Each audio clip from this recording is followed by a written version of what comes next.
Hello दोस्तों, आपका स्वागत है यूट्यूब चैनल हेल्थ जानकारी पर।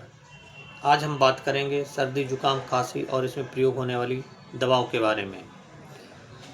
सर्दियों में खांसी जुकाम होना एक आम बात है, लेकिन जब यही सर्दी जुकाम खांसी पुराना हो जाता है और ठीक नहीं होता है तो इसमें प्रयोग आने वाली आयुर्वेदिक 3 दवाओं के बारे में बताने जा रहा हूँ।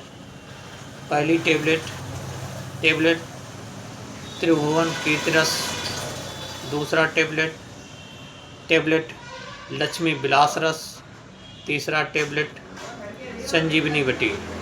इन तीनों दवाओं का एक एक टेबलेट सुबह शाम प्रयोग करने से पुराना सर्दी जुकाम खांसी ठीक हो जाता है। इन दवाओं के बारे में विस्तृत में जानकारी के लिए नेक्स्ट वीडियो में